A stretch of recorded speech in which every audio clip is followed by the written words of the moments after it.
陳生，你個單位咧有咩問題啊？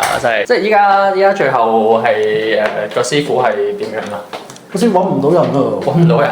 係咯，最大問題就係依間房仔咯。本身呢個位置佢做嗰度幫我做對門嘅，跟住就冇咗啦。啲手工好差啦，你睇下呢啲位咧。話整咧，係牆身位置見佢咧，佢整污糟咗一個油咯，一是但油咯，一笪笪全部都。OK。錯啊，即係話信錯人咯。OK， 大家好，我哋係雲圖設計，今日咧嚟帶大家睇一間爛尾單位啊！呢個單位係啲複式嘅3層連天台嘅單位啦，咁就係我哋一個客人嘅一個親戚啦。咁未識我哋之前咧，揾一間都喺呢個銅鑼灣一間比較大嘅一間設計公司去做嘅嚇，但係最後其實個結果做出嚟都同佢落差都幾大啊，同埋根本係住唔到人啊！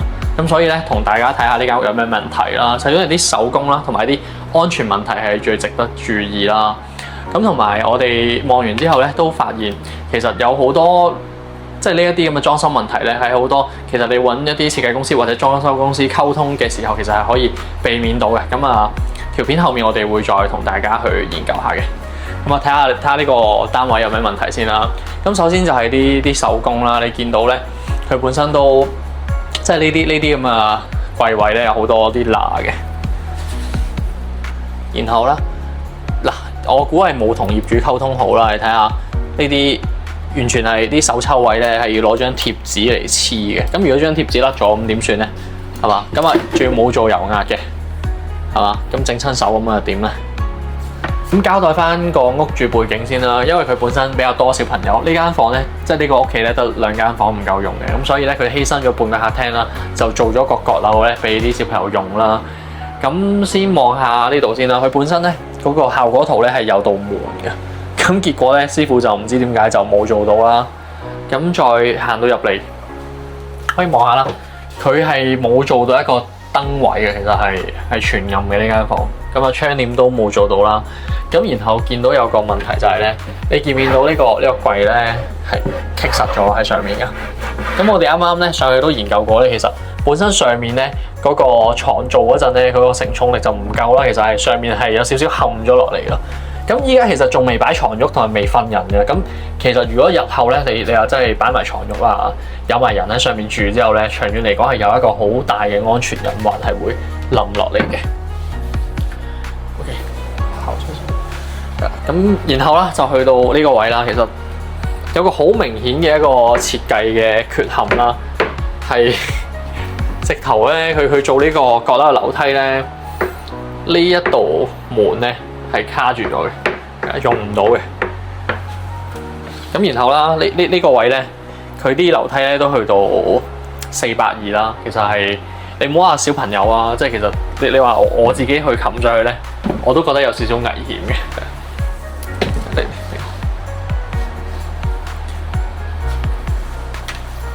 跟住要帶大家望嘅就係呢個位啦，樓梯隔離呢個位啦，就係一個窗口。喂，你睇下幾咁危險？呢個位咧，其實可以直接咧，呢度27樓啊，咁開門咧，係啦，咁就可以直接咧，可以即係個人係出到去嘅。咁而且咧，樓梯位側邊呢個位啦，你見佢好大個窿㗎，咁你話真係朝早瞓醒唔小心叉錯腳咧，都係好危險嘅。OK，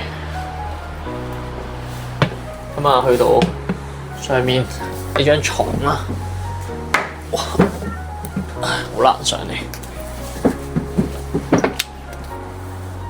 係嘛？望下佢呢度咧做咗啲窗嘅，你望下啲櫃。係啊，有做好似冇做咁啊！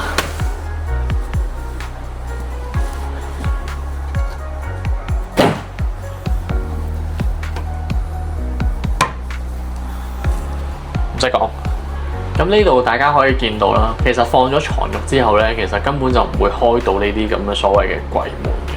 咁所以其實本身呢一個設計咧，當時就淨係畫咗做家私，佢根本就冇 plan 過，亦都冇同個客人去溝通過，以後生活起上嚟應該要點樣用啊！所以一個真係好嘅一個設計嘅規劃咧，係好緊要啊！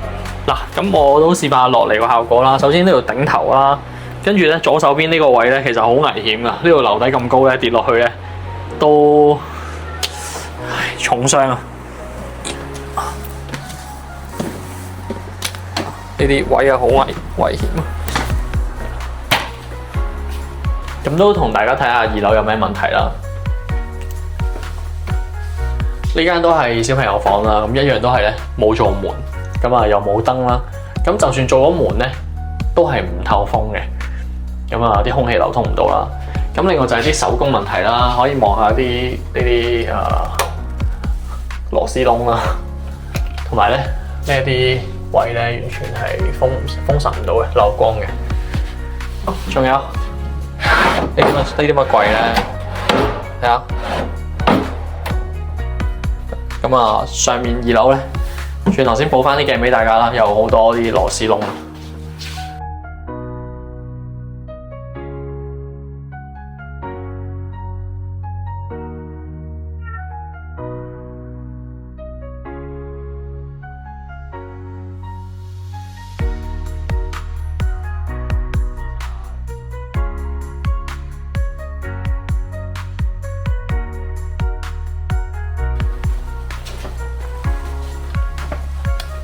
跟住落嚟咧，呢間主人房已經係叫做係冇咁多嘢去執啦。主要係佢本身做個衣櫃啦，其實都冇考慮到俾個屋主咧去掛衫嘅，因為咧佢呢度得30幾 cm 嘅啫。咁啊，其實掛衫起碼要600啦，做唔到噶啦。同埋都冇裝到窗簾啦。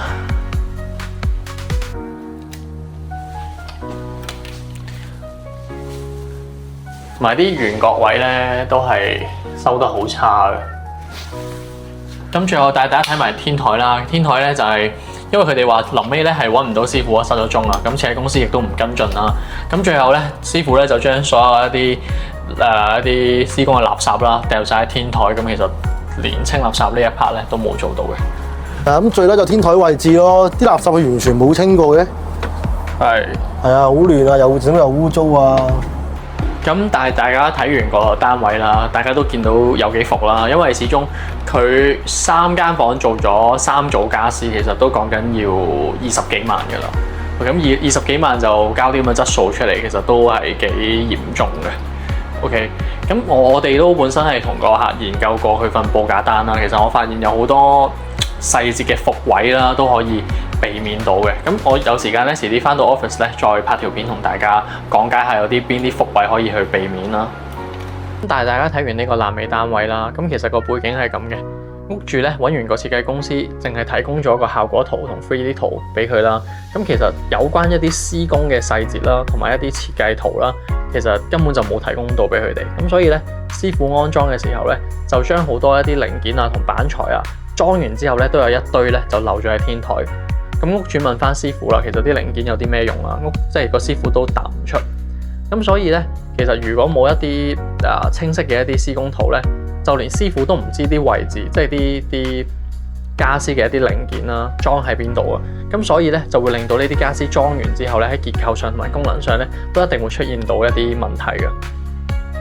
咁因為冇一啲清晰嘅指引啦，同埋前期嘅規劃啦，咁令到用起上嚟咧，都會係好唔方便嘅。亦都有好多手尾要去跟進啦。咁我亦都俾大家睇一下啦，即係我哋一份標準嘅一份施工圖咧，有幾咁清晰，同埋有啲乜嘢係應該存在喺入邊嘅。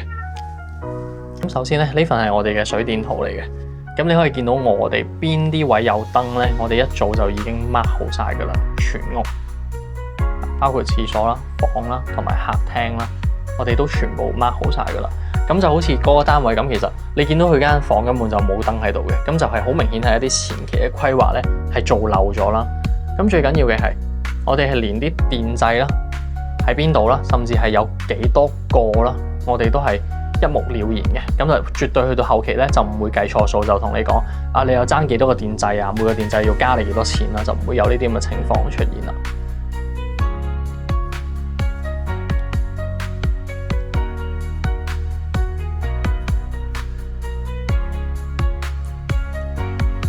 咁你見到咧，我哋呢度咧亦都係呢個係廚房嗰個星盤樓下嗰邊嗰個位啦。你見到我哋畫咗啲去水位咧，都係好清晰嘅，全部都會知道點樣做嘅。師傅一睇咧，就唔會知道啲嘢咧係做喺邊度啦，同埋啲零件咧係有啲咩缺失啦。咁呢度咧係我哋個廁所個去水位啦。我哋一早咧就會有專業人士上去咧度晒所有尺寸咧 mark 好晒咧，先至開始開工嘅，咁就唔會令到咧啲去水位啊，就係做到咩斜啊咁樣。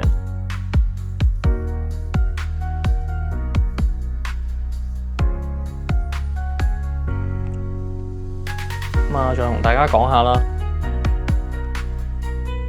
呢一個係我哋個電視櫃嗰個家私圖啦。你見到咧，我哋啲 PL01啊、PL02啊、03啊、04啊，係對應咗咧啲咩顏色嘅一啲膠板啦。咁就全部咧，大家都可以圖度揾得翻嘅。邊一塊板係用啲咩嘅一啲飾面板啦，咩嘅顏色啦，其實全部都可以對得到嘅。例如啦，我哋呢個 CR0918NN 嘅一個奶杏色嘅板啦，我哋全部都會 show 翻俾啲客人去參考嘅、參照翻嘅，咁就唔會令到成件事有啲咩缺失同埋爭執啦。跟住就帶大家睇下第二個伏位啦，就係其實咧佢個報價單咧好多資訊都係唔充足啦，亦都係好唔清晰嘅。咁我帶大家望下先。咁呢份就係佢哋嗰個報價圖啦。首先咧，佢哋每一件家私咧都冇長闊高嘅，咁啊淨係簡單咧有個平方尺喺度啦。咁根本就對唔到佢個家私圖，邊件家私搭邊件家私。咁屋主又唔係專業嘅，咁佢一定唔會清晰啦，唔會知道有啲咩家私喺度啦。第二咧就係我哋睇佢成份報價單咧，其實本身就欠缺咗一啲好緊要嘅一啲，例如做保護啦，一啲第三者保險同埋一啲清垃圾嘅一啲項目喺入邊嘅。咁其實呢啲係好緊要嘅，因為點解咧？如果你冇做好一啲保護，你原本呢啲一手買翻嚟嘅呢啲屋企咧，佢原本啲家私啊同埋牆身咧，其實你見俾師傅揩花晒、整爛晒噶啦。咁其實冇做保護，咁呢啲如果你話你又要去維修嘅話，其實又要係額外俾錢啦。咁去到一個第三者保險咧，其實如果最後你個單位係發生咗一啲爆水喉啦，或者係浸晒全屋啊，或者係影響到一啲公共空間啊，其實呢啲都係由業主去承擔嘅喎。咁如果你冇買呢啲保險咧，咁究竟最後係邊個賠咧？咁又冇清垃圾啦，咁同埋見到咧。呢啲佢本身有一啲項目咧，就算打咗出嚟啦，亦都係收咗屋主錢嘅，但係其實最後係冇做到嘅。例如呢個天台嘅一啲戶外嘅架啊，我哋見到就咁掉咗喺個天台嗰度，就冇完成到嘅。OK， 咁所以其實呢一份報價單咧，佢又再講埋啦，以上價錢又包度尺啊、包設計啊、運費啊、上樓安裝啊。仲有免費提供呢個 VAR 嘅效果啊，睇落實質好似好好，仲要好平添。咁實際咧，其實出起事上嚟咧，根本個屋主就係得不償失嘅。同埋最後做出嚟嘅效果係點？我諗大家都有目共睹噶啦，係啊，都成20零萬嘅。屋主點解會揾咗呢間設計公司去做咧？因為其實佢本身咧已經上網做咗好多 research 啦，咁亦都去過呢一間公司嘅一啲港島啊，同埋呢個旺角嘅一啲分店去睇過，亦都見到佢哋有唔少作品啦。咁佢就會覺得，咁樣呢間鋪頭好似都俾到啲信心佢喎，因為始終夠大規模啊嘛，係咪？但係佢就係話，最後就係俾人呃咗咯。OK，咁所以講啲內幕俾大家啦。咁其實我哋呢行咧好多設計公司咧，其實都係求其外判俾啲師傅去做嘅啫。咁其實佢哋好多都係冇自己嘅一個固定嘅班底嘅。咁呢個都唔係重點啦，主要係佢哋其實都冇心自己落去做即係一啲工程嘅監督同埋一啲 quality check 啦。咁所以令到好多時候出咗事之後咧，佢哋就會叫個客自己去揾師傅去處理咯。但係個師傅可能已經收咗錢啦，好多時候你就唔會再揾到佢嘅啦，好似我哋個客咁，係嘛？咁所以我估計咧呢啲情況咧都唔會話係一間半間嘅一啲個別例子啦。我估計苦主都係有好多嘅。咁就想帶出俾大家聽啦，就係出去揾裝修公司、設計公司，唔係話規模大就 OK， 你要真係睇下佢哋做嘢嘅細節 O 唔 OK 啦，有冇一啲好嘅一啲施工圖啊，同埋一啲前期規劃啦。同大家講到最後啦，都想話俾大家聽，其實我哋唔係專做爛尾單位嘅。如果大家單位咧最後爛咗未發生咩事咧，最好都係揾翻啲專業人士啦。咁我哋咧就係想同大家講就揾設計公司要小心啲啦。咁就希望大家冇出事。咁我哋咧下條片會介紹翻我哋嘅作品啦，就係一個有清晰施工圖同埋設計嘅一個居屋作品，可以做到一啲咩嘅級數咧？咁大家可以期待下。